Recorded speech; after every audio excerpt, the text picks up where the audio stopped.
Assalamualaikum warahmatullahi wabarakatuh. Kembali lagi di channel Konco Teknik Spesialis Service. Oke, kali ini saya akan menjelaskan tentang bagaimana cara memperbaiki mesin cuci ya, pengering mesin cuci yang mati. Jadi pengering mesin cuci mati itu sebenarnya ada beberapa kendala ya. Ada kabelnya korosi, terus putus, bisa jadi. Terus ada juga dinamonya yang mati ataupun kapasitornya yang lemah, atau kadang juga terjadi pada timernya yang lemah ya, timernya yang mati ya. Atau jika pengering itu lemah memutar, itu kadang pada suspensinya yang tidak baik. Oh ya, pengecekan kabel itu sangat penting ya. Terkadang ada tembaga kabel yang sudah menghitam, itu sering terjadi itu korosi. Jadi kabelnya itu tidak koneksi secara baik ya, tidak menjadi konektor yang secara baik ya. Jadi dia tidak sempurna dalam mengalirkan strom. Ada juga kapasitor yang lemah ya. Atau jika kapasitor seperti ini ya, kapasitor seperti ini itu sangat tidak cocok untuk dipasang di pengering mesin cuci ya, karena dia terlalu besar. Dia ukurannya 10 mikro. Jika kapasitor terlalu besar seperti ini akibatnya adalah dinamonya itu panas, karena sesungguhnya ukuran kapasitor itu sudah disesuaikan dengan jumlah lilitan pada kumparan dinamo dan juga besaran email yang dipakai, besaran kawat email yang dipakai pada dinamo tersebut.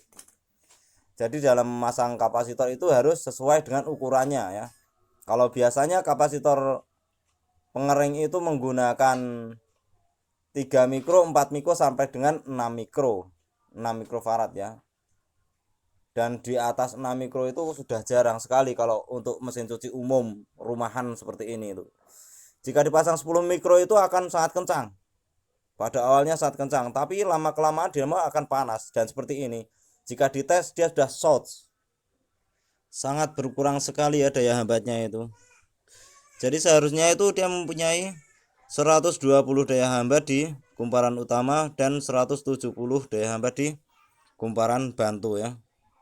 Oke ya, jadi sekarang saya akan mencoba untuk memasukkan arus. Jadi ini tidak akan menjadi medan magnet putar ya, dia akan menjadikan medan magnet tetap ya. Karena itu emailnya itu terkelupas karena panas, jadi dia menempel dengan email yang lain, dengan kawat yang lain ya. Jadi tidak akan menjadikan medan magnet putar ya. Terdengar suara dengung keras itu karena salah satu medan magnet itu tidak dapat tercipta dengan sempurna ya. Jadi entah itu pada kumparan utama ataupun kumparan bantu ya. Nah, jadi di sini saya mengingatkan jika pemakaian kapasitor itu harus sesuai ukuran ya, agar tidak terjadi hal seperti ini yang dapat mengakibatkan kerusakan pada dinamo atau motor pengering ya. Jadi untuk perbaikannya kita harus bongkar seluruh bodi dari mesin cuci ini dan kita ambil motornya, dan untuk kerusakan lain harus kita ganti juga seperti suspensi pengering. Jadi kalau suspensi pengering itu rusak, itu juga dapat mengakibatkan kerusakan pada motor. Nah, seperti ini ya. Jadi bongkar, kita harus lepas. Ini jenis suspensinya adalah kaki 4 ya. Suspensi kaki 4.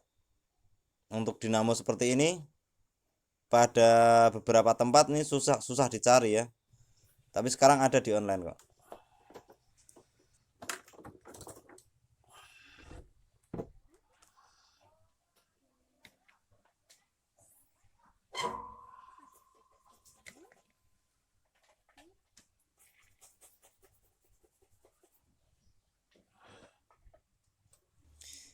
Ini adalah stator ya, kumparan. Jadi seperti ini kumparan spool pada dinamo pengering ya. Jadi sudah terlihat sekali di sini pada kumparan utamanya ya. dia sudah hangus terbakar ya. Nah, inilah yang saya sebut shorts atau medan magnetnya tidak sempurna ya. Jadi kabelnya itu kumparan spoolnya itu udah hangus ya. Jika merasa kesusahan dalam mencari jenis dinamo ini, atau kita tidak sabar menunggu datangnya dari online ya, maka kita bisa kanibalkan dengan jenis dinamo kaki 3. Jadi yang kaki 4 seperti ini kita tinggal pakai bodinya saja, dan untuk rotor statornya kita gunakan yang jenis dinamo kaki 3 ya. Seperti yang saya bongkar ini adalah jenis dinamo kaki 3, dan saya akan pasangkan pada jenis dinamo kaki 4. Nah, seperti ini ya. Ini adalah yang kaki 4. Dia mempunyai 4 sisi. Dan ini adalah yang kaki 3. Dia mempunyai 3 sisi, atau dia mempunyai sudut segitiga sama sisi. Nah, seperti ini ya.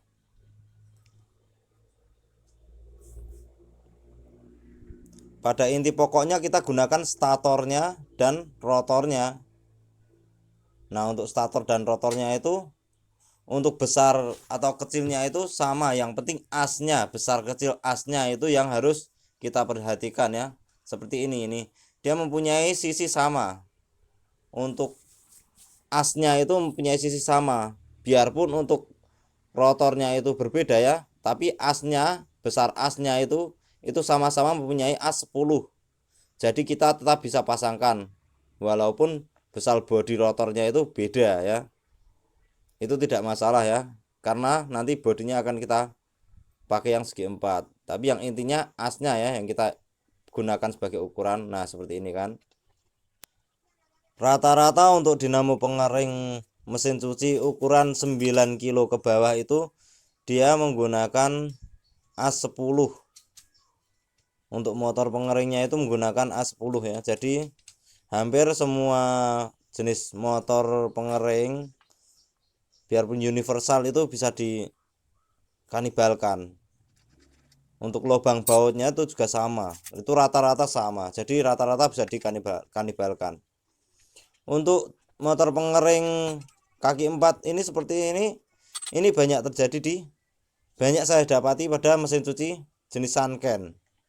Merek Sanken itu banyak sekali menggunakan jenis motor seperti ini.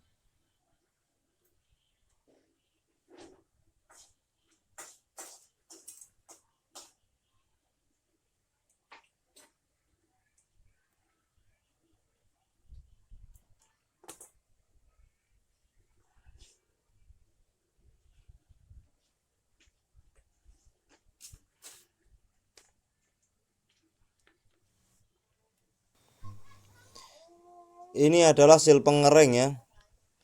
Jadi satu hal yang sangat penting sebelum memasang sil pengering itu kita harus lumasi dulu dengan stand pad dan juga oli ya, agar karetnya itu tidak panas. Karena tentu saja gesekan antara besi dan juga karet itu pasti karetnya yang kalah kalau karetnya itu tidak ada pelumasnya ya. Jadi harus diberi pelumas, baru setelah itu dipasangkan pada bodi. Jika Anda menemui kecurigaan pada sil pengering ini, harus diganti ya. Soalnya percuma juga diganti dinamonya, tapi sil pengeringnya tidak ganti. Sama juga kalau silnya bocor, nanti airnya turun ya dinamonya mati juga. Atau juga ini sangat penting sekali dalam dinamo ya, ini suspensi. Suspensi ini jika rusak harus diganti. Soalnya jika suspensi ini rusak, nanti pengeringnya itu akan oleng-oleng dan nabrak-nabrak bodi. Dan tentu saja kinerja dari motor itu juga tidak sempurna ya. Jika kinerja dari motor itu tidak sempurna, nanti motornya panas juga, spoolnya short lagi. Jadi penyebab spool short pada motor pengering itu sangat banyak ya. Di antara pemasangan kapasitor harus tepat ukurannya, terus suspensinya juga harus baik, seal pengeringnya juga harus rapat, nggak boleh bocor. Nah, seperti ini ya. Jadi seperti kasus Kalau kasus mesin cuci ini sangat bertumpuk ini. Jadi ya banyak banget ini harus diganti ya. Suspensinya saya ganti, dinamonya saya ganti, dan juga kapasitornya saya ganti. Oke.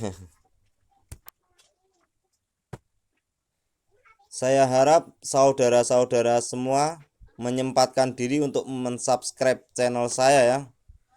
Dan saya sangat berterima kasih sekali untuk itu ya. Tentunya banyak sekali konten-konten saya, video-video saya ini yang sangat bermanfaat dan sangat berguna ya. Bisa sebagai wawasan ya. Dan tentunya saya pun sangat jujur dalam membuat video. Saya tidak berani berbohong karena saya takut sama Gusti Allah. Yang pasti kebohongan dalam video itu akan menimbulkan dosa yang sangat besar ya. Lebih dari menzalimi 1-2 orang ya. Karena sama juga kalau berbohong ya menipu ribuan orang ya. Ribuan yang nonton berarti ya ribuan yang ditipu. Jadi saya tidak berani ya. Benar-benar tidak berani, saya jujur saja. Dalam melakukan pemasangan bodi ini kita jangan main paksa ya. Kita setelkan dulu aja, main kalem saja biar tidak merusak bodi. Karena bodi dari plastik itu gampang sekali pecah dan pin-pinnya itu gampang sekali patah ya. Hati-hati ya. Main kendo aja. Jika pengering mesin cuci itu sudah lama tidak dipakai, itu biasanya asnya akan berkarat ya. Seperti ini ya. Maka kita harus bersihkan dulu. Asnya itu karatnya harus kita buang, harus kita bersihkan. Kita amplas, kita bersihkan sampai bersih, sampai halus. Karena jika asnya itu berkarat, itu nanti akan merusak seal pengering. Jadi sealnya akan rusak, akan bocor. Nah, jadi kita harus hati-hati juga ya. Jadi asnya juga harus kita bersihkan sampai bersih. Setelah itu kita lumasi dengan stand pad agar halus. Nah, supaya pengering mesin cuci itu akan awet ya. Kita pakai stand pad dan kita kasih sedikit oli agar nanti tidak bunyi berisik ya. Baru setelah itu kita pasang pada tempatnya ya. Itu sangat penting ya. Jadi karat itu nanti akan merusak seal jika tidak dibersihkan ya.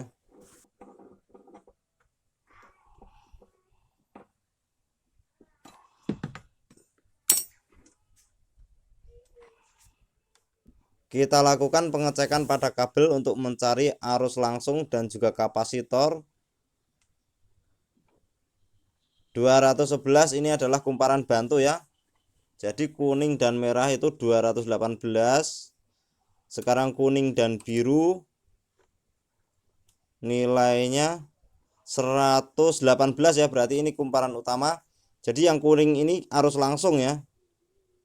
Yang kuning adalah arus langsung dan merah sama biru nilainya 306, berarti ini kumparan kapasitor ya, yang kita sambungkan ke kapasitor. Jadi yang biru itu nilai terendah 118, itu kumparan utama yang harus ke kapasitor dan timer. Nah, seperti ini ya, yang biru ini 118. Berarti yang biru ini adalah kita sambungkan ke kapasitor dan timer pengering. Yang merah ini sampai ke kapasitor saja. Ini kita sambungkan. Ini nilainya yang 300 lebih ya. Ini berarti arus kapasitor karena nilainya tinggi. Ya, yang kuning ini kita langsungkan. Berarti ini ada arus langsung dari colokan.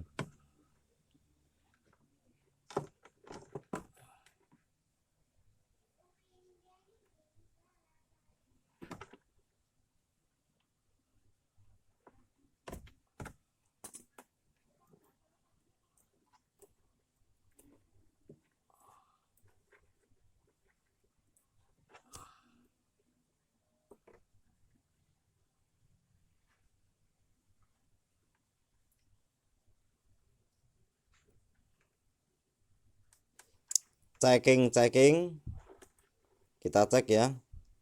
Kuning merah 210 ini kumparan bantu. Kuning biru 118 ini kumparan utama.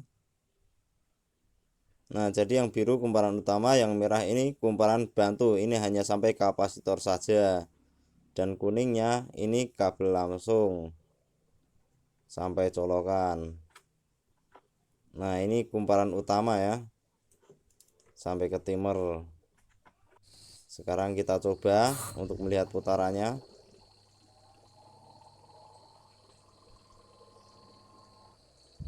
Putarannya cukup cepat ya, sangat cepat dan bagus, sempurna. Tapi untuk mesin cuci ini saya tidak pasangkan rem ya, karena memang tidak ada remnya, sudah diambil.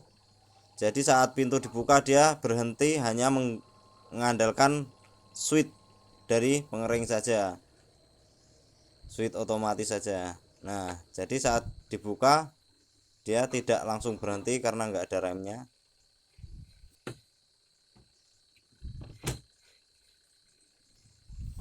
Sedikit pengalaman dari saya ini, semoga bermanfaat ya untuk kita bersama. Semoga dapat sebagai wawasan ya, sebagai gambaran. Jangan lupa subscribe. Terima kasih untuk semuanya. Terima kasih telah menyimak video-video saya. Semoga sukses selalu. Semoga berjaya. Salam Konco Teknik. Assalamualaikum warahmatullahi wabarakatuh.